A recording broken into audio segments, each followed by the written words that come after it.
નમસ્કાર મિત્રો, chapter number 4 ના પાર્ટ 1 ની અંદર આપણે તાર, પરિમિત તાર, અનંત તાર, અર્ધઅનંત તાર તેમજ બાયોસાવર આ બધા જ ટોપિક્સનું રિવિઝન કર્યું. હવે આપણે અહીંથી આગળના અમુક હાઇલાઇટ્સના પોઈન્ટ જોવાના છે. આપણે આગળ જતાં પહેલાં એમ્પિયરના સર્કિટલ નિયમ વિશે થોડી આછડી માહિતી મેળવી લઈએ. આપણે જોયું તો એમ્પિયરનો સર્કિટલ નિયમ કઈ રીતે ઉપયોગમાં લઈ શકાતો હતો. સંકલનમાં બી સદિશ ડોટ ડીએલ સદિશ, જે તમને ચુંબકીય ક્ષેત્રનું રેખા સંકલન સૂચવે છે, આનો જવાબ આપણી પાસે હતો μ0 સિગ્મા આઈ, અથવા અહીંયા સિગ્મા આઈની જગ્યાએ કોઈ પણ સંકેત વાપરી શકીએ. અહીંયા અર્થ આપણે માત્ર એટલો સમજવાનો છે કે જ્યારે એમ્પિયરના સર્કિટલ નિયમ માટે આપણે ચુંબકીય ક્ષેત્રનું રેખા સંકલન કરતા હોઈએ છીએ તો આપણે એક બંધ વક્ર પસંદ કરતા હોઈએ છીએ, યાદચ્છિક આકારનો. અને બંધ વક્રને નાના નાના સૂક્ષ્મ સદિશ રેખાખંડો, જેને આપણે ડીએલ સદિશ કહેતા હોઈએ છીએ, એમાં વહેંચતા હોઈએ છીએ. આ ડીએલ સદિશ ત્યાં દર્શાવેલું છે. અહીંયા જે સિગ્મા આઈ છે એ આ બંધ વક્રની અંદર જે વિદ્યુત પ્રવાહો I1 હોય, I2 હોય કે I3 હોય, કોઈ પણ હોય, એ બધા જ બંધ વક્ર વડે ઘેરાતા વિદ્યુત પ્રવાહોનો બેઝિક સરવાળો આપણે અહીં લેતા હોઈએ છીએ. બંધ વક્રની બહાર કોઈ પ્રવાહ જતો હોય તો એ પ્રવાહ આપણે અહીં ધ્યાનમાં લેતા નથી. આ જગ્યાએ અહીં સંકલનની અંદર જે ચુંબકીય ક્ષેત્ર હોય છે તે આ બધા જ પ્રવાહો વડે ઉત્પન્ન થતું ચુંબકીય ક્ષેત્ર આપણે લેતા હોઈએ છીએ. એ પ્રવાહ બંધ વક્રની બહાર હોય તો પણ ભલે આ ચુંબકીય ક્ષેત્ર બધા જ પ્રવાહોનું હોય છે. અને આ એમ્પિયરનો સર્કિટલ નિયમ જે છે એ માત્ર સ્થાયી પ્રવાહો માટે જ સાચો છે. અચ્છા, આટલી વિગતની ચર્ચા કરીએ. આમ તો આપણે ડિટેલમાં ક્લાસમાં ટોપિક ભણેલા છીએ કે મેક્સવેલને જે વિદ્યુત ચુંબકીયવાદ આપેલો હતો, એના જે મુખ્ય 4 આધાર સ્તંભો હતા, એમાંનો એક આધાર સ્તંભ આ પણ હતું. હવે એમ્પિયરના સર્કિટલ નિયમની જરૂર આપણને શા માટે પડી? તો આપણે આની પહેલાના વિડીયોમાં જે વસ્તુ ભણ્યા છે એનું થોડું આપણે રિવાઇઝ કરી લઈએ. આપણે એવું જોયેલું કે નળાકાર તાર છે. આ નળાકાર તારમાંથી બધી જ જગ્યાએ અહીંયાથી કુલ વિદ્યુત પ્રવાહ I પસાર થઈ રહ્યો છે. કુલ વિદ્યુત પ્રવાહ I. આ જે તાર છે એ તારની આડછેદની ત્રિજ્યા આપણે એ લીધેલી હતી, અને આ જે છે એ નળાકાર તારની અક્ષ છે.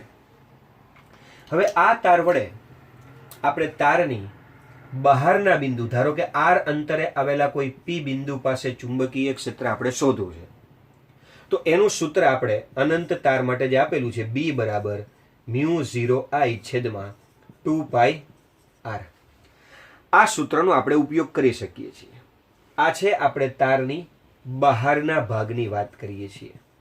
આ જ વસ્તુ આપણે ગયા વિડીયોમાં જોઈ કે અંદરના ભાગની જ્યારે વાત કરશું, ધારો કે કોઈ બિંદુ અહીંયા લઈ લઈએ છીએ આપણે કે જ્યાં R લેસ ધેન A છે, તો એના માટેનું સૂત્ર μ0I છેદમાં 2π A સ્ક્વેર, જ્યાં A એટલા તારના આડછેદની ત્રિજ્યા, ઇન્ટુ R. અહીં B અને R વચ્ચે સમપ્રમાણનો સંબંધ છે. હવે આ ભણ્યા પછી સ્વાભાવિક પણ આપણને એટલો પ્રશ્ન થાય કે અંદર અને બહારના સૂત્રો જેમ આના માટે અલગ છે, તો આ જે તાર છે એને એક રીતે હું નક્કર નળાકાર પણ બોલી શકું કે ભાઈ વિદ્યુત પ્રવાધારિત નક્કર નળાકાર, અથવા સાદી ભાષામાં આપણે એને વિદ્યુત પ્રવાધારિત સળિયો પણ કહી શકીએ. ક્યારેક કોઈ રકમમાં આવો શબ્દ પણ વાપરશે. તો એ બધાના સૂત્રો આ થયા.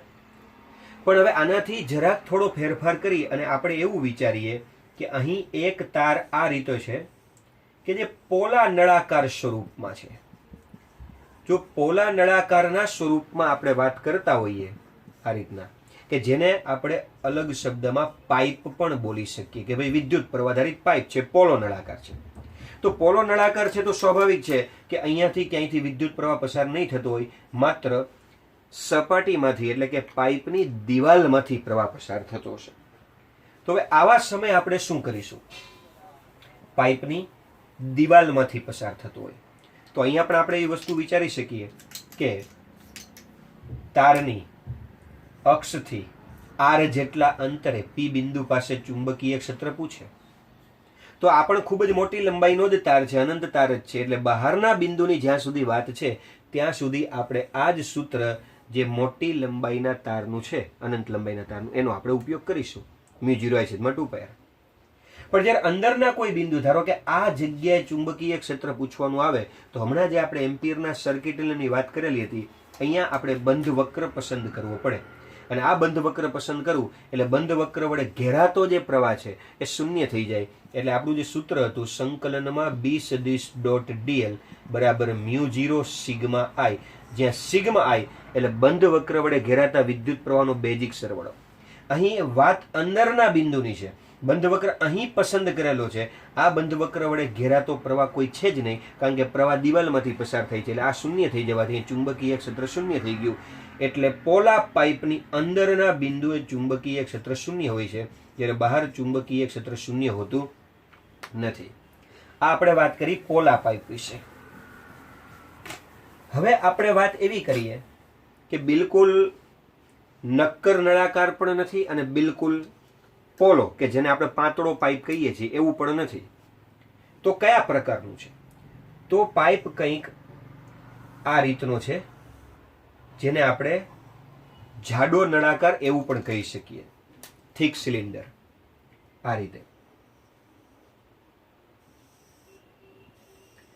હવે અહીં જે આ સિલિન્ડર આપેલો છે એમાંથી જે ભાગ પોલો છે એ આ બધો ભાગ પોલો છે અહીં, અને અહીં આપણી આ નળાકારની જાડાઈ આવેલી છે. આ બધો આપણે થિક સિલિન્ડર તરીકે એને વ્યાખ્યાયિત કરી શકીએ.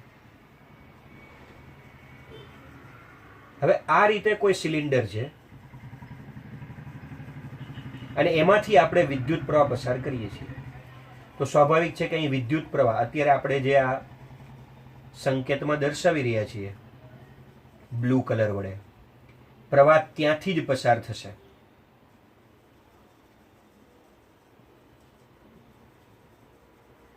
આ બ્લુ કલર વાળા વિભાગમાંથી જ્યારે વિદ્યુત પ્રવાહ I પસાર થતો હોય તો આવા નળાકાર વડે ચુંબકીય ક્ષેત્રના સૂત્રો કયા મળશે આપણને? તો એના માટે આપણે એવું વિચારીએ કે જ્યારે હું અહીંથી આડછેદનો ભાગ ધ્યાનમાં લઉં, આપણે ફક્ત અહીં આડછેદ ઉપર ધ્યાન આપીએ તો એ આડછેદ આપણને કંઈક આ રીતનો જોવા મળશે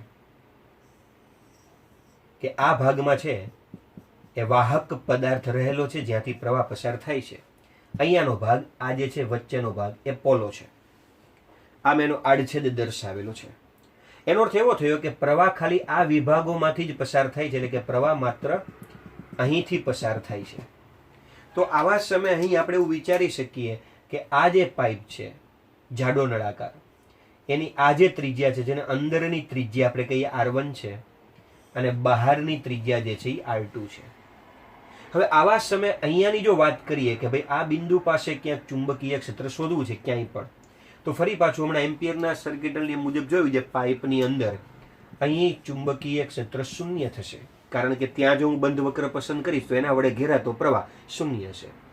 પરંતુ અહીંયા કોઈ બિંદુ પાસે સપોઝ પૂછવામાં આવે તો અહીંયા જ્યારે આપણે બંધ વક્ર પસંદ કરીએ આ રીતે એમ્પિયરના સર્કિટલ મુજબ, તો એમાંથી આટલો જે ભાગ એવો છે કે જેમાંથી વિદ્યુત પ્રવાહ પસાર થઈ રહ્યો છે. અહીંયા પોલાણ છે એટલે વિદ્યુત પ્રવાહ નથી, અહીંયા વિદ્યુત પ્રવાહ છે. તો આટલા વિસ્તારમાં અથવા તો આ તમામ વિસ્તારમાં આપણે ચુંબકીય ક્ષેત્ર શૂન્ય નથી એ રીતનું આપણે કહી શકીએ. તો આનું આપણે સૂત્ર કઈ રીતના મૂકશું? અહીંથી જ્યારે બહારના બિંદુની વાત છે P બિંદુની, ત્યાં સુધી તો આપણું સૂત્ર લાગુ પડશે જ કે μ0I છેદમાં 2πr, જ્યાં r ગ્રેટર ધેન એની ત્રિજ્યા જે છે એ છે, બહારના ભાગની વાત છે. અહીંયા શા માટે એવું થયું? તો કે અહીંયા જ્યારે આપણે આ રીતે એમ્પિયરના સર્કિટલ નિયમ મુજબ બંધ વક્ર પસંદ કરીશું તો આ બંધ વક્ર વડે ઘેરાતો પ્રવાહ એટલે આ તમામ પ્રવાહ અહીં આવી જશે. એટલે કે બધો જ પ્રવાહ I આપણે અહીંયા મૂકેલો છે જે અહીંથી પસાર થાય છે. અહીંયા પોલાણમાંથી પ્રવાહ નથી પસાર થતો. પણ હવે દાખલા તરીકે આ જે આડછેદ છે એ આડછેદ ફરી પાછો આપણે અહીંયા લીધો, તમને ખબર છે કે પ્રવાહ બધો અહીંથી પસાર થાય છે અને અહીંયા જે છે એ પોલાણ છે. હવે આપણે અહીં આવેલા કોઈ બિંદુ, ધારો કે અહીંયાથી એનું કેન્દ્રથી એનું અંતર છે R, આ ત્રિજ્યા આપણે વાત કરી એ R1 છે, અહીંની ત્રિજ્યા જે છે એ R2 છે. તો આ બિંદુ પાસે ધારો કે આપણે ચુંબકીય ક્ષેત્ર શોધવું છે, આ બિંદુ નામ આપી ધારો કે Q બિંદુ.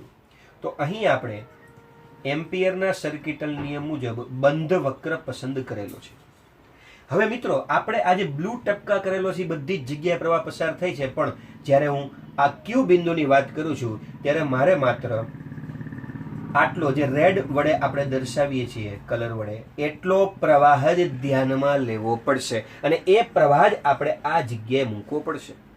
તો આ પ્રવાહ આપણે કઈ રીતે શોધી શકીએ? તો પહેલા આપણે બધો જ પ્રવાહ વિચારી જોઈએ કે આજે બધો જ બ્લુ પ્રવાહ હતો, આજે બધો જ, એ કેટલા વિસ્તારમાં હતો? આટલા વિસ્તારમાં. આટલો વિસ્તાર એટલે કયો?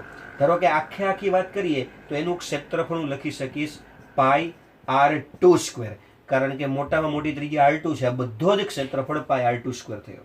અને એમાંથી જો આ પોલાણ વાળો વિસ્તાર હું બાદ કરીશ, આ પોલાણ વાળો કે જેની ત્રિજ્યા r1 છે એનું ક્ષેત્રફળ પાઈ r1 સ્ક્વેર આપણે બાદ કરીશું, તો આ ક્ષેત્રફળ જે મળશે એ આપણને આ બ્લુ કલરના ટપકામાં જે બતાવીએ છીએ આ જાડાઈ વાળો જે પટ્ટો છે એનું ક્ષેત્રફળ મળશે. તો આપણે એવું વિચારી શકીએ કે પાઈ r2 square minus pi r1 square આટલા ક્ષેત્રફળમાંથી પસાર થતો પ્રવાહ કેટલો છે? તો કે કુલ I છે. હવે એમાંથી આપણે એવું કરીએ છીએ કે અહીંયા r બિંદુ ધારીએ છીએ, સ્મોલ r અંતર, અને ત્યાં આપણે એમ્પિયરના સર્કિટ નિયમ પ્રમાણે બંધવક્ર પસંદ કરીએ છીએ. તો આ સ્મોલ r અંતર વાળું જે આ રેડ વર્તુળ દર્શાવેલું છે એનું ક્ષેત્રફળ થશે પાઈ સ્મોલ r સ્ક્વેર, કારણ કે આપણે સ્મોલ r અંતરના બિંદુની વાત કરીએ છીએ એટલે આનું ક્ષેત્રફળ થયું પાઈ r સ્ક્વેર. હવે એમાંથી આ અંદરનો પોલાણ વાળો ભાગ પાઈ r1 સ્ક્વેર ક્ષેત્રફળ બાદ કરું એટલે મને જે ક્ષેત્રફળ મળે એ આ વિસ્તાર મળે, આટલો. અને એમાંથી જે પ્રવાહ પસાર થાય છે એ જ મારે અહીં લેવાનો છે. એટલે આપણે અહીંયા આવું લખી શકીએ કે પાઈ r2 square minus pi r1 square ક્ષેત્રફળ એટલે આ તમામ જાડાઈ વાળી પટ્ટી એમાંથી પસાર થતો કુલ પ્રવાહ છે. તો જે ફક્ત આટલો જે વિભાગ છે કે જ્યાં આપણે r અંતરે બિંદુ ધારેલું છે એ ક્ષેત્રફળ એટલે કે પાઈ r square minus pi r1 square ક્ષેત્રફળ માંથી કેટલો પ્રવાહ પસાર થતો હશે. આ બંનેનો આપણે ગુણાકાર કરીએ, I પાઈ કોમન કાઢીએ r square minus r1 square, અને છેદમાં આ બંનેમાંથી પાઈ કોમન કાઢીએ r2 square minus r1 square, આ પાઈ કેન્સલ કરીએ. આટલો પ્રવાહ આ બિંદુ ત્યાંથી જે બંધવક્ર પસંદ કરેલો એના વડે ઘેરાય છે એમ કહી શકાય.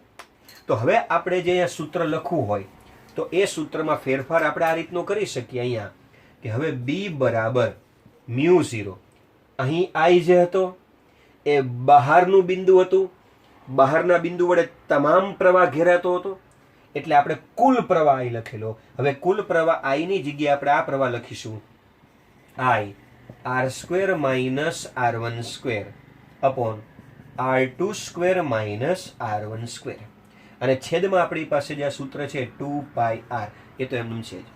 તો આ જે સૂત્ર આપણું થયું એ સૂત્ર કેવા પ્રકારના તારનું થયું કે જે થીક નળાકાર છે, થીક સિલિન્ડર આપણા માટે છે જાડું. તો આ બધા જ સૂત્રોને જો આપણે કોષ્ટક સ્વરૂપે આપણે મૂકવા હોઈએ તો કોષ્ટક સ્વરૂપમાં આપણે કઈ રીતે લખી શકાય? તો આપણે અહીં અંદરના ભાગમાં ચુંબકીય ક્ષેત્ર તથા બહારના ભાગમાં ચુંબકીય ક્ષેત્રના સૂત્રો લખીએ આપણે. અને અહીં કેવા પ્રકારના પદાર્થની વાત કરીએ છીએ લખીએ તો સૌથી પહેલા આપણે નક્કર નળાકાર લઈએ.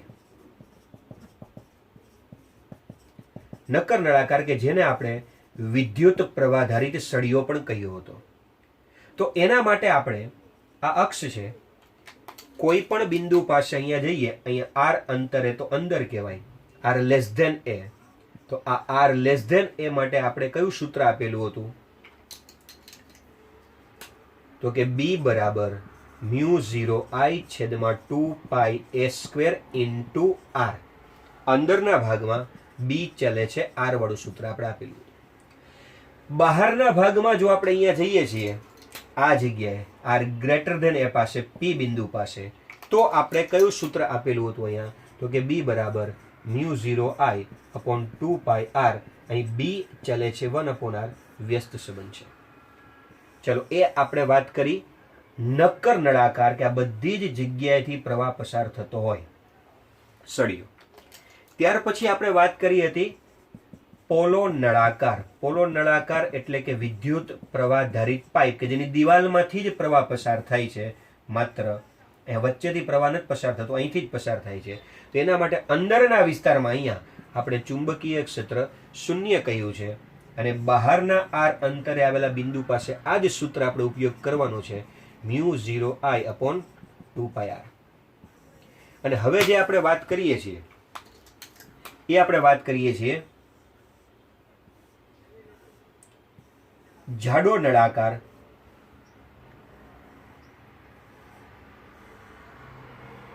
કે જેના આ વિસ્તારમાં પોલાણ છે અને અહીંયા પ્રવાહ પસાર થાય છે આ બધી જગ્યાએ। એમાં આપણે એવી વાત કરી છે કે અંદરની ત્રિજ્યા R1 છે, આ બહારની ત્રિજ્યા R2 છે। તો એમાં આપણે અંદરના કોઈ પણ બિંદુ પાસે, ધારો કે અહીંયા બિલકુલ અહીંયા જઈએ છીએ તો ચુંબકીય ક્ષેત્ર શૂન્ય છે, પણ આ વિસ્તારમાંથી કોઈ અહીંયા જઈએ છીએ આપણે આ જગ્યાએ, તો આપણે જે સૂત્ર હમણાં આપેલું હતું B બરાબર μ0/2πr, જે I હતો એ I ની જગ્યાએ આપણે લખેલું હતું R² - R1² upon R2² - R1²। આ સૂત્ર જે આપણે લખેલું હતું એ આપણે અહીંના કોઈ પણ બિંદુ પાસે આપણે ઉપયોગ કરી શકીશું। હવે અહીં જે R અંતર છે, અહીંયાથી અહીંયા સુધીનું જે આપણે અંતર લીધેલું છે, આમાં આપણે સપાટી ઉપર અથવા તો બહારના કોઈ પણ બિંદુ પાસે જઈએ છીએ તો આપણું સૂત્ર એ જ રહે છે μ0I/2πr। જો આપણે અહીં સપાટી ઉપર જઈએ છીએ, સપોઝ સપાટી પર, તો આ તારની સપાટી ઉપર જવા માટે R ની કિંમત આપણે R2 જેટલી લેવી જોશે। અચ્છા, R ની કિંમત આપણે જો આ બિંદુ અહીંની બદલે અહીંયા પહોંચી ગયા તો R ની બદલે આપણે R2 લખશું, અહીંયા R2² - R1², R2² - R1², તો આખું પદ કેન્સલ થઈ જશે। અને અહીં પણ આપણે R ની બદલે R2 લખશું μ0/2πr2, તો અહીંયા આપણને R2 એટલે કે મેક્સિમમ ચુંબકીય ક્ષેત્ર મળી શકશે। હવે આ જે આપણે કોષ્ટક બનાવેલું છે સૂત્રનું, એ સૂત્ર પરથી MCQ પૂછી શકાય, આવા કોઈ પણ પ્રકારના MCQ પૂછી શકાય। જેમ કે IIT JEE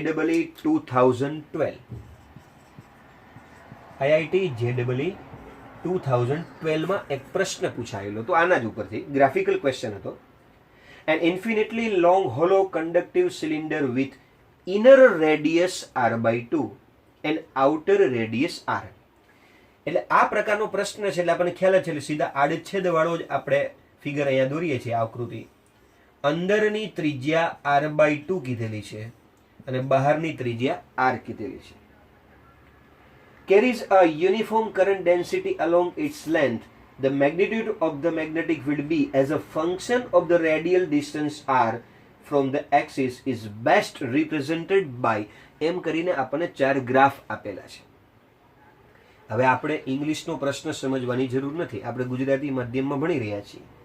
આપણે ખાલી એટલું સમજવાની જરૂર છે કે એવો તાર કયો છે કે જેમાં I જેટલો નિયમિત વિદ્યુત પ્રવાહ પસાર થઈ રહ્યો છે, અને નળાકાર કેવો છે તો કે જેની અંદરની ત્રિજ્યા R/2 છે, બહારની ત્રિજ્યા R છે। એટલે હમણાં જે આપણે ત્રીજા પ્રકારનો તાર ભણ્યા એ છે।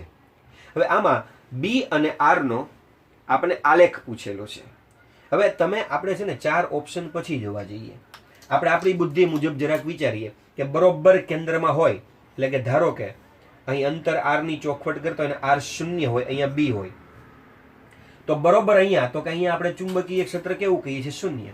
આ બધી જગ્યાએ 0 0 0, એનો અર્થ એમ કે અહીં સુધી જ્યાં સુધી આવીએ છીએ એટલે કે R ની કિંમત વધતા વધતા લગભગ R/2 જેવડી થઈ જાય છે ત્યાં સુધી ચુંબકીય ક્ષેત્ર તો 0 છે, એટલે આમ જવાનો પ્રશ્ન જ નથી। એટલે આલેખની શરૂઆત જ અહીંથી થશે। ત્યાર પછી અહીંયાથી થોડા અહીંયા ગયા એટલે R/2 થી વધારે આમ તરફ અને R તરફ જઈએ છીએ। તો હવે એમ્પિયરના સર્કિટલ નિયમ મુજબ હું બંધ વક્ર આ રીતે પસંદ કરીશ, તેમાં અહીંયાથી ઘેરાતો પ્રવાહ ધ્યાનમાં લઈશ જે ઓછો હશે। વળી જરાક આગળ જશું એટલે અહીંયા જશું તો એમ્પિયરના સર્કિટલ નિયમ મુજબ અહીંયા લઈશ તો પ્રવાહ થોડોક આ વધારે મળશે, એટલે કે ચુંબકીય ક્ષેત્ર વધશે।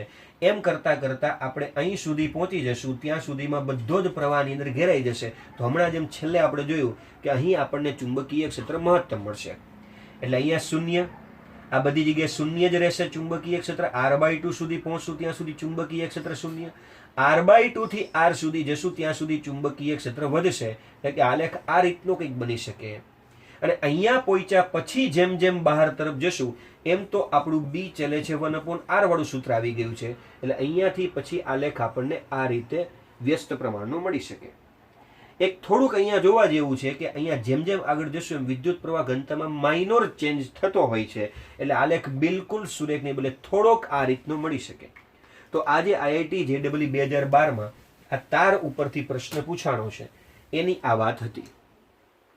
હવે આપણે તાર પછીના પ્રશ્નો તરફ જઈએ તો આપણે રિંગ વાળા સૂત્રોમાં જવું પડશે. આપણે જોયું છે વિદ્યુત પ્રવાધારિત રિંગના સૂત્રો બધા માઇન્ડ ચાર્ટમાં આપણે લખાવેલા પણ છે. રિંગમાં શું હતું જરા ઝડપથી આપણે રિવિઝન કરી લઈએ. સૌથી પહેલા આપણે અહીં એક રિંગ પસંદ કરેલી હતી કે જેની ત્રિજ્યા આપણે કેપિટલ R લખેલી હતી. અહીં આ જે છે એ રિંગનું અક્ષ હતી જેને આપણે એક્સ અક્ષ ઉપર સંપાત કરેલી હતી. હવે આ રિંગની અક્ષ ઉપર રિંગના કેન્દ્રથી અહીં x અંતરે આવેલા કોઈ બિંદુ, ધારો કે P પાસે આપણે ચુંબકીય ક્ષેત્ર શોધવું હતું. આપણે શું કરેલું કે સૌપ્રથમ અહીંયા એક આઈડિયલ સદિશ ધ્યાનમાં લીધેલો, એનો વિદ્યુત પ્રવાહખંડ આઈડિયલ સદિશ આપણે સ્પર્શકની દિશામાં બહાર તરફ દોરેલો. અહીંથી પ્રવાહ આપણે આ રીતે પસાર કરીએ છીએ. જે વિદ્યુત પ્રવાહખંડની સાપેક્ષ હોય ત્યાંથી આપણે સ્થાન સદિશ R બનાવતા હોઈએ છીએ. પછી અહીંથી આપણને dB સદિશ આ બંનેના સમતલને લંબરૂપે આ રીતે મળતું હોય છે. dB અને x વચ્ચેનો ખૂણો ધારો કે આપણે phi ધરી લીધો. આ dB ના બે ઘટકો મળશે. આ બાજુ મળશે dB cos phi, આ બાજુ મળશે dB sin phi. હવે થિયરી બહુ ડિટેલમાં ભણવાની જરૂર નથી. બરોબર આપણે સામેનો ખંડ ધ્યાનમાં લેશું. એનું આઈડિયલ મળશે, એનું R સદિશ મળશે, એનો dB મળશે, એનો dB cos phi, એનો dB sin phi. હવે જ્યારે અહીં બધા જ ખંડો વડે મળતા ચુંબકીય ક્ષેત્રનો આપણે સદિશ સરવાળો કરવા જશું, એટલે કે સંકલન લેવા જશું, તો અહીં dB sin phi ઘટકો સામસામે છે, પરસ્પર વિરુદ્ધ દિશામાં જે સમાન મૂલ્યના છે. આ બંને એકબીજાની અસર નાબૂદ કરી આપશે. એટલે સંકલન કરતી વખતે મારે માત્ર x અક્ષની દિશાના ઘટકો એટલે કે dB cos phi નું જ આપણે સંકલન કરવાનું થશે રિંગના બંધ વક્ર ઉપર. પછી અહીંથી આપણે સાદુરૂપ આપી અને જે સૂત્ર લાવ્યા હતા એ સૂત્ર ડાયરેક્ટ લખીએ છીએ. જો n આંટાવાળી રિંગ હોય તો સૂત્ર હતું μ0 NIR² છેદમાં 2 R² પ્લસ x² 3/2. હવે આ જે સૂત્ર છે ક્યાં આપણે યુઝ કરી શકીશું? તો કે આ સૂત્ર આપણે n આંટાવાળી રિંગ હોય, ધારો કે 50 આંટા આપેલા છે, I જેટલો પ્રવાહ પસાર થઈ રહ્યો છે, રિંગની ત્રિજ્યા આપેલી છે, તો રિંગમાં ટોટલ 3 વસ્તુની જરૂર પડશે: રિંગના આંટા, રિંગનો પ્રવાહ અને રિંગની ત્રિજ્યા. હવે જ્યાં ચુંબકીય ક્ષેત્ર શોધવાનું છે, રિંગથી એનું અંતર આપણને x આપી દે એટલે આપણને ચુંબકીય ક્ષેત્ર અહીં મળી જાય. હવે આ જે રિંગનું સૂત્ર હતું મિત્રો, આ રિંગ ઉપરથી ઘણા બધા MCQ અને આના ઉપરથી ઘણા બધા સૂત્રો નીકળશે. આપણે એક એક પછી સૂત્ર જોતા જઈએ. મોટાભાગના સૂત્રો આપણે વર્ગખંડમાં ભણાવતી વખતે જ માઇન્ડ ચાર્ટમાં લગભગ લઈ જ લીધા છે. એ સિવાયના જે આપણે JEE નીટ માટે જરૂર પડતી હોય એ પણ આપણે અહીં જોઈ લઈશું. આપણે જેમ કહ્યું કે આ સૂત્ર જે છે μ0 NIR² છેદમાં 2 R² પ્લસ x² 3/2. હવે આમાં આપણે જોવા જઈએ કે આ જે છે એ રિંગની અક્ષ પરના કોઈ પણ બિંદુ માટે ઉપયોગમાં લઈ શકાય છે. પરંતુ જો આપણે રિંગથી જે અંતર x છે એને ઘટાડતા જઈએ અને બિલકુલ રિંગના કેન્દ્રમાં પહોંચી જઈએ તો રિંગના કેન્દ્રમાં x ની કિંમત 0 થઈ જાય છે. કારણ કે x એ અંતર છે, 0 થઈ ગયું. અહીંયા જ્યારે હું 0 મૂકીશ તો R² 3/2 2 કેન્સલ, R³ R² ઉડી જાય એટલે b બરાબર μ0 NI/2R. તો આ સૂત્ર આપણે રિંગના કેન્દ્રમાં ચુંબકીય ક્ષેત્રના સૂત્ર તરીકે યાદ રાખીશું. હવે આ સૂત્રની સાથે અમુક આપણે શોર્ટકટ જોઈ લઈએ. રિંગના કેન્દ્રમાં ઘણી રીતે પૂછાય છે. ઘણી વખત એવું પણ પૂછાય કે કોઈ કક્ષામાં ઇલેક્ટ્રોન પરિભ્રમણ કરી રહ્યો છે. જ્યારે ઇલેક્ટ્રોન પરિભ્રમણ કરતો હોય છે, ઇલેક્ટ્રોનની ગતિ એ જ વિદ્યુત પ્રવાહનું સર્જન કરતી હોય છે, તો આવા સમયે કેન્દ્રમાં અથવા ન્યુક્લિયસમાં ચુંબકીય ક્ષેત્ર શોધો પૂછી શકાય. તો ઇલેક્ટ્રોનની ગતિ કરતા પ્રવાહ ઉલટો હોય છે, આપણને ખ્યાલ છે. ઇલેક્ટ્રોનની ગતિ એક પ્રવાહ છે, તો આ રચના આના જેવી, એટલે કે રિંગમાંથી પ્રવાહ પસાર થતો હોય અને એના કેન્દ્રમાં, એટલે કે આ સૂત્રનો ઉપયોગ કરી શકીએ એ પ્રકારની થઈ ગઈ. અહીં આંટા તરીકે એક જ કક્ષાની વાત હોય તો આપણે એક લઈ લેશું, ત્રિજ્યા આપણને જે કક્ષાની આપેલી હોય એ લેશું. પણ જ્યારે વાત પ્રવાહની આવે છે તો એના માટે થોડા શોર્ટ ટેકનિકવાળા સૂત્રો જોઈ લઈએ. જો મિત્રો તમને અહીં ઇલેક્ટ્રોનની આવૃત્તિ વિશે કંઈ ચોખવટ કરેલી હોય તો I = EF આપણે લઈ લઈએ. પછી જે ઇલેક્ટ્રોનનો વિદ્યુત ભાર એ પ્રમાણે લઈ લેવાનું. 2 ઇલેક્ટ્રોન હોય તો 2, એટલે કે અહીં વિદ્યુત ભારની જગ્યાએ ખરેખર Q = Ne આપણે લઈ શકાય. અત્યારે આપણે ઇલેક્ટ્રોનની વાત કરીએ છીએ એટલે I બરાબર જો આવર્તકાળ આપેલો હોય તો F ની જગ્યાએ 1/T, અથવા તો I ની જગ્યાએ આ ક્લાસમાં બધા સૂત્રો કરાવેલા જ છે, E⍵/2π અથવા I ની જગ્યાએ EV/2π. તો જે રીતનું તમને આપેલું હોય, આવૃત્તિ આપેલી હોય, આવર્તકાળ આપેલો હોય, કોણીય આવૃત્તિ કોણીય ઝડપ અથવા રેખીય ઝડપ આપણને આપેલી હોય, એ મુજબનું સૂત્ર ડાયરેક્ટ અહીંયા મૂકી અને કેન્દ્રમાં સૂત્ર આપણે શોધી શકીશું. ત્યાર પછી આપણે જોઈએ કે રિંગના કેન્દ્રથી ખૂબ જ દૂરના બિંદુએ એટલે કે જે ત્રિજ્યા R છે એની સરખામણીમાં આ x અંતર ખૂબ જ વધારે હોય તો અહીં આપણે x² ની સરખામણીમાં r² ને આપણે અવગણીએ, x²/3/2 2 કેન્સલ, તો આ સૂત્ર મળી જશે μ0 NIR² છેદમાં 2x³. આ સૂત્ર અને આ સૂત્ર, આ ત્રણ સૂત્રો જુઓ. આ છે રિંગની અક્ષ ઉપરના કોઈ પણ બિંદુએ, આ રિંગના કેન્દ્રમાં, આ રિંગની અક્ષ ઉપર કેન્દ્રથી દૂરના બિંદુએ છે. આ બધા જ્યારે ન્યુક્લિયસમાં આસપાસ ઇલેક્ટ્રોન કક્ષામાં પરિભ્રમણ કરતો હોય ત્યારે ઉપયોગમાં લેવા માટેના સૂત્રો છે. હવે આપણે અલગ અલગ પ્રકારના બીજા સૂત્રોની જોવાની છે ગણતરીઓ બધી. દાખલા તરીકે તમને કહ્યું છે કે રિંગની અક્ષ ઉપર જ ચુંબકીય ક્ષેત્ર શોધો, પણ જે ત્રિજ્યા આપેલી છે એવડા અંતરે શોધો. એટલે કે અક્ષ ઉપર રિંગના કેન્દ્રથી અંતર જેને આપણે x કહીએ છીએ એ ત્રિજ્યા જેવડું રાખો.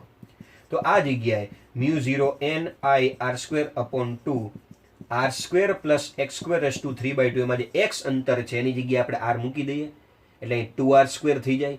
2r² નું આ 3/2 ઘાતનું સાદરૂપ આપી દઈએ એટલે જવાબ જે આપણને મળશે μ0 NI/2⁵/2 r. આ રીતનું ચુંબકીય ક્ષેત્ર આપણને ક્યાં મળ્યું છે મિત્રો? યાદ રાખજો, રિંગની અક્ષ ઉપર કેન્દ્રથી ત્રિજ્યા જેટલા અંતરે આ સૂત્ર મળેલું છે. કેન્દ્રથી ત્રિજ્યા જેટલા અંતરે.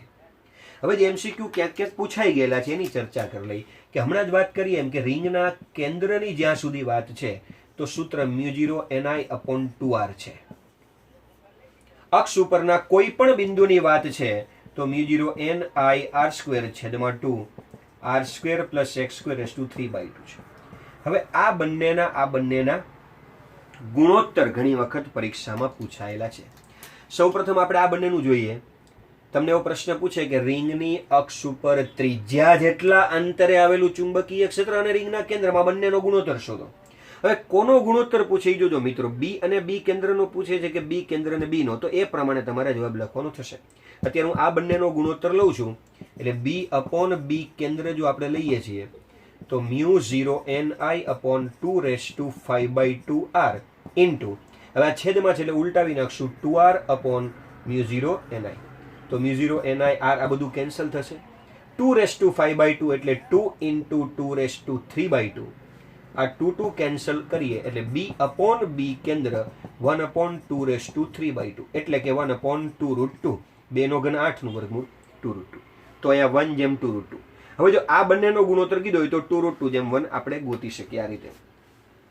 હવે ઘણી વખત આ ગુણોત્તર પણ પૂછાયેલો છે આ બંનેનો કેન્દ્રમાં તથા કેન્દ્રથી x અંતરે આવેલા બિંદુ પાસે. હવે આ બંનેનો ગુણોત્તર શોધવો છે એટલે B કેન્દ્ર આપણે અહીંયા લઈએ છીએ અને છેદમાં B x અંતરે આવેલું છે એ લઈએ છીએ.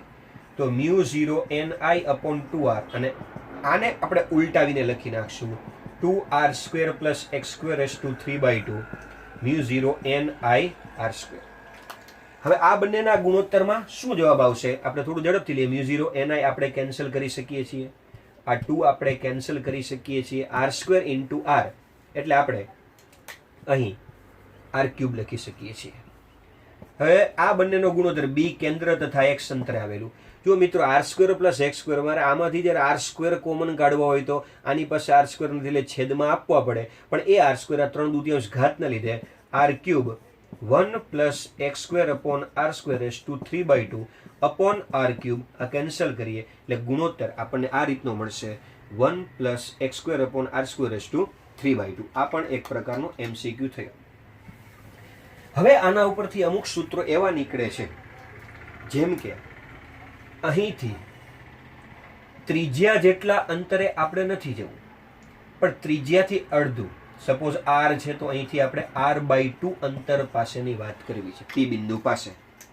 તો અહીંયાથી જ્યારે આપણે પ્રવાહી પસાર કરીએ છીએ તો કઈ રીતના આપણને ચુંબકીય ક્ષેત્ર મળશે, તો એનું પણ આપણે મૂકી દઈએ.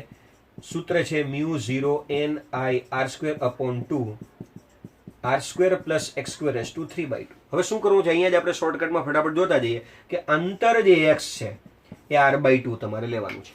તો અહીંયા જ આપણે મૂકતા જઈએ. અહીંયા હું r/2 મૂકીશ એટલે x², x = r/2 એટલે અહીંયા થશે r²/4. અહીંયા જ્યારે લસા લેશું એટલે 4r² + r² એટલે 5r²/4. આ 4ની ઉપર 3/2 ઘાત આપશું એટલે 4^3 64 થશે. એનું વર્ગમૂળ 8 નીકળશે અને છેદનો છેદ અંશમાં જશે એટલે 8ને આપણે અહીંયા લઈ જઈએ. એ 8 અને 2 એનો આપણે છેદ ઉડાડીશું એટલે અહીંયા આપણને 4 જવાબમાં મળશે. અહીંયા r² 3/2 માં આ 2 કેન્સલ, r³ બચશે, r³ અને ઉપર r² એ ઉડી જશે એટલે છેદમાં આપણી પાસે બચશે r. અને 5ની ઉપર જે 3/2 છે, 5^3 125 નું વર્ગમૂળ. હવે 125 નું વર્ગમૂળ આપણે 25 × 5 લખી, આને આપણે બાદ કરી લઈએ 5√5 આપણે લખી શકીએ એટલે આની જગ્યાએ આપણે 5√5r લખી શકીએ. તો આ સૂત્ર હવે આપણે યાદ રાખીશું. આ સૂત્ર ક્યાં લખ્યું આપણે, તો કે રિંગની અક્ષ ઉપર કેટલા અંતરે, તો કે r/2 ત્રિજ્યા કરતા અડધા અંતરે. કેટલું થયું, તો કે 4 μ0 ni / 5√5 × r. આ r/2 અંતરની વાત કરી આપણે. હવે r/2 અંતરે ચુંબકીય ક્ષેત્ર આટલું છે, 4 μ0 ni / 5√5r. શા માટે જરૂર પડી આપણને r/2 અંતરની? કારણ કે આપણે ટેક્સ્ટબુકમાં સ્વાધ્યાયમાં જ્યારે આપણે ચેપ્ટર ભણી રહ્યા હતા ત્યારે પાઠ્યપુસ્તકમાં સ્વાધ્યાયમાં જે વધારાના સ્વાધ્યાયના દાખલા આપેલા છે એમાં 4.16 નંબરનો જે દાખલો છે એ એક રિવાઇઝ કરી લેજો મિત્રો. એમાં આપણને જે ચર્ચા કરેલી છે એ હેલ્મહોલ્ટ્ઝ ગૂંચળા વિશે ચર્ચા કરેલી છે. હેલ્મહોલ્ટ્ઝ ગૂંચળા એટલે બે રિંગ સામસામે ગોઠવેલી હોય, બંને સમાન રિંગ હોય, સમાન દિશામાં સમાન પ્રવાહ પસાર થતો હોય, બંનેની ત્રિજ્યા પણ સમાન હોય અને બંનેના કેન્દ્રો વચ્ચેનું અંતર પણ ત્રિજ્યા જેટલું હોય. તો આ ગોઠવણીને આપણે હેલ્મહોલ્ટ્ઝ ગૂંચળા નામ આપેલું હતું. હવે અહીં આની અને આની આપણે કંઈક સરખામણી કરવાની છે.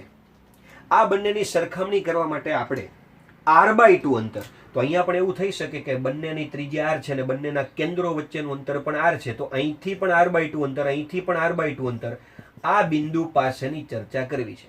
તો પહેલા આપણે એક રિંગ કાઢી નાખીએ. તો એક રિંગના કેન્દ્રથી r/2 અંતર એટલે આ જ થયું મિત્રો. હવે એના પરથી આપણે આ સમજવું છે. એટલે પહેલા આપણે એવું જોઈએ કે સપોઝ અહીંયા કોઈ તમને આલેખ પૂછવામાં આવે, આ જગ્યાએ ચુંબકીય ક્ષેત્ર વિશે, કોઈ રિંગ વિશે આલેખ પૂછવામાં આવ્યો કે ભાઈ b વર્સિસ x નો આલેખ તમે દોરો. તો b વર્સિસ x એટલે ચુંબક અક્ષથી અંતર, કેન્દ્રથી. હવે આ બંનેનો આલેખ તમને દોરવાનું કહે તો તમે કઈ રીતે આપણે દોરી શકશું? તો કે જો આ અક્ષ ઉપર આપણે અંતર r લેતા હોય, આ અક્ષ ઉપર ધારો કે આપણે b લઈએ, ચુંબકીય ક્ષેત્ર, તો આપણે આ અંતર, સોરી આપણે x કહ્યું છે અહીંયા, r ની બદલે કેપિટલ R આપણે ત્રિજ્યા કહી છે. હવે x અંતરમાં આપણે વાત કરી કે જો રિંગના કેન્દ્રની આપણે વાત કરીએ છીએ તો x બરાબર 0 થાય છે. અને આપણી પાસે જે કેન્દ્રવાળું સૂત્ર છે μ0 ni r² છેદમાં 2 r² + x² 3/2, એમાં x ની કિંમત બિલકુલ જ્યારે 0 કરી નાખી દી, છેદમાં આને 0 કરી નાખી દી એટલે આપણો છેદ મિનિમમ થઈ ગયો. એટલે જે રિંગના કેન્દ્રમાં સૂત્ર મળે છે μ0 ni / 2r એ આપણને મેક્સિમમ મળે છે. એટલે આપણે જ્યારે x ની કિંમત અહીંયા 0 લઈએ છીએ ત્યારે ચુંબકીય ક્ષેત્ર હંમેશા મેક્સિમમ હોય છે અને આટલું હોય છે μ0 ni / 2r જેટલું. હવે આપણે જેમ જેમ બંને તરફ જતા જઈએ છીએ, આમ તરફ x આ તરફ જઈએ અથવા આ તરફ, x ની કિંમત જેમ જેમ વધારતા જઈએ આમ એમ ચુંબકીય ક્ષેત્ર ઘટતું જાય છે. તો આ આલેખ જે છે એ આપણને કંઈક આ રીતનો જોવા મળે છે. હવે જે આ આલેખમાં અહીંયા આપણે વાત કરી ચુંબકીય ક્ષેત્ર મહત્તમ બન્યું, પણ અહીંયાથી જ્યારે r/2 જેટલા અંતરે ગયા આપણે, સપોઝ આ બાજુ -r/2, આ બાજુ આપણે ગયા +r/2 અંતરે ગયા, r/2 વાળું જે સૂત્ર આપણે શોધ્યું, ત્યાં એવું થાય છે મિત્રો કે આ જગ્યાએ સપોઝ આ બિંદુને હું એ ડેશ કહી દઉં, આ બિંદુને આપણે એ બિંદુ કહીએ, તો અહીંયાથી આ બંને બિંદુઓની આપણે જે વાત કરીએ છીએ ત્યાં એવું થાય છે કે એ બિંદુ પોઈન્ટ ઓફ ઇન્ફ્લેક્શન ગણાય છે, અથવા તો એવું પણ બોલી શકો કે points of change of curvature. અહીંયા કર્વેચર વક્રતામાં કંઈક ફેરફાર પડી રહ્યો છે, અથવા પોઈન્ટ્સ ઓફ ઝીરો કર્વેચર. તો તમે આને મિત્રો આ એ ડેશ અને એ બિંદુને points of inflection, points of change of curvature, points of zero curvature આવા તમે કોઈ પણ નામ આપી શકો છો. આ જગ્યાએ જે ડીબી બાય ડીએક્સ એટલે કે અંતર સાથે ચુંબકીય ક્ષેત્રનો ફેરફાર એ આપણા માટે કોન્સ્ટન્ટ હોય છે. અને દ્વિતીય વિકલન જો d square b by d x square કરવા જઈએ તો એ શૂન્ય થતું હોય છે. આ પણ એક વસ્તુ આપણે એમસીક્યુ પૂરતું યાદ રાખશું. ફરી પાછું આપને કહું છું કે આપણે જેમ જેમ રિંગથી દૂર જતા જઈએ છીએ એમ ચુંબકીય ક્ષેત્ર ઘટતું જાય છે. હવે શૂન્ય ક્યાં થાય તો સૈદ્ધાંતિક રીતે તો એક્સ ની કિંમત અનંત હોય ત્યારે, એટલે કે x is equal two plus or minus infinity, ત્યારે આપણે બી શૂન્ય મેળવી શકીએ. અને જ્યારે એક્સ ની કિંમત શૂન્ય હોય એટલે કે કેન્દ્રમાં હોય ત્યારે ચુંબકીય ક્ષેત્રની કિંમત મેક્સિમમ મેળવી શકીએ આ રીતના. હવે બંને બાજુ આપણને આ જે રીતે આલેખ મળ્યો છે એમાં એ ડેશ અને એ આ બંને બિંદુને આપણે points of inflection, points of change of curvature અથવા તો પોઈન્ટ્સ ઓફ ઝીરો કર્વેચર એવા નામ આપ્યા છે. અને આ બિંદુ પાસે ડીબી બાય ડીએક્સ કોન્સ્ટન્ટ અને d square b by d x square is equal to 0 થાય છે. હવે આ આલેખ ઉપરથી આપણે હેલ્મહોલ્ટ્ઝ ગૂંચળા વિશે ચર્ચા કરવાની છે. પણ મિત્રો અહીં વિડીયોની મર્યાદા છે, લંબાઈ એટલી થઈ ગઈ છે કે આપણે અપલોડ કરવામાં થોડી તકલીફ પડી શકે. એટલે આપણે પાર્ટ 3માં હવે આગળ હેલ્મહોલ્ટ્ઝ ગૂંચળા વિશે, એના પરથી ઉત્પન્ન થતા ચુંબકીય ક્ષેત્ર વિશે, તથા જે વિદ્યુત પ્રવાહધારી ચાપ છે એના વડે અલગ અલગ પ્રકારની ચાપના સૂત્રો શું હોઈ શકે, બે રીંગો પરસ્પર સમતલસ્થ સમકેન્દ્રીય ગોઠવાયેલી હોય, પ્રવાહની દિશા આંટાઓ બધું ચેન્જ કરીને બંને રીંગો પરસ્પર લંબરૂપે ગોઠવાયેલી હોય તે, અને તેને લગતા એમસીક્યુની આપણે નેક્સ્ટ વિડીયો એટલે કે પાર્ટ 3માં ચર્ચા કરીશું. ત્યાં સુધી આ બધું જ વાંચીને તૈયાર રાખજો મિત્રો. મહેનત કરી શકો અને સારા માર્ક લઈ શકો એ માટે બધાને ઓલ ધ બેસ્ટ.